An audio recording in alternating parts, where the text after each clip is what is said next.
বন্ধুরা, আজকে আমি দেখো গরুর গোশ রান্না করছি। তো গরুর গোশের মধ্যে একেবারেই প্রথম থেকেই রান্নার রেসিপিটা দেখাচ্ছি। সয়াবিনের তেল দিয়ে দিলাম, দেখলে কাঁচামরিচ, কাঁচা পেঁয়াজ এবং আলু কুটে ধুয়ে পরিষ্কার করে একবারে মাংসের সঙ্গেই আমি কি করে নেব বলো তো, কষিয়ে নেব।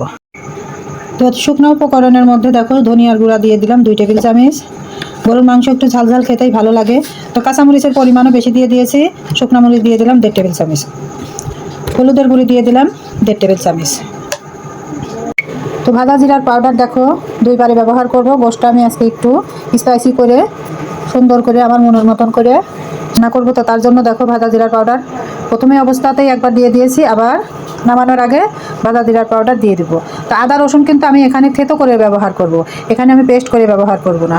আর অন্যান্য মশলার উপাদানে গোশটা রান্না করে নিব। তো দেখো এখানে আমি 3টা তেজপাতা দিয়ে দিলাম, গরম মশলা, ডাল, ফল এবং লবঙ্গ দিয়ে দিলাম। বন্ধুরা, তোমরা কিন্তু অবশ্যই লবণটা কিন্তু স্বাদ অনুযায়ী দিবে। লবণটা কখনোই কারো উপকরণ করতে যাবে না, কারণ খাবারটা তেতো হয়ে গেলে তখন পুরাটাই সর্বনাশ। দেখো লবণ দেওয়ার পরে এখন আমি ভালো করে মশলার সঙ্গে মাংস এবং আলু একটু কষিয়ে নিব। তারপরে থেতো করে রেখেছি রসুন এবং আদা, সেটা আমি একটু পরে ব্যবহার করব ফ্লেভারটা বেশি হওয়ার জন্য।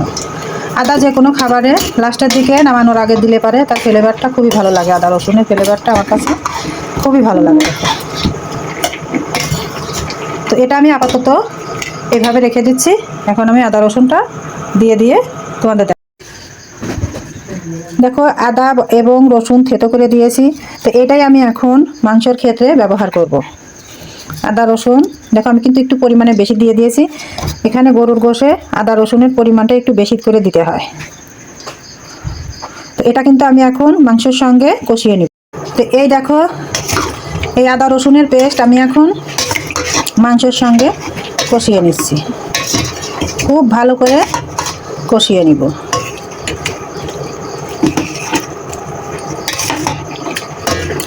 এত ভালো করে কষাতে হবে যাতে কাঁচা গন্ধ না থাকে।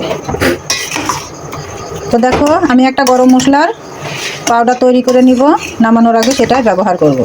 এখানে আমি কাঠখোলায় ভেজে নিয়েছি গরম মশলার ডাল, ফল, লবঙ্গ, তেজপাতা, সাদা গোলমরিচ, কালা গোলমরিচ এবং ভাতের চাউল একসঙ্গে কাঠখোলায় ভেজে গুঁড়ো করে মাংসটার মধ্যে দিয়ে দিলাম।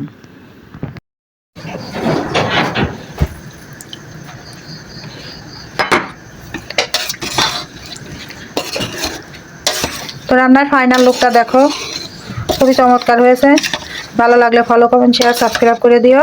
আর যেখান থেকে দেখছো ভালো থেকো সবাই। দোয়া করি তোমরাও দোয়া করো, আমরাও সবাই যেন ভালো থাকতে পারে। আজ এই পর্যন্তই। আল্লাহ হাফেজ।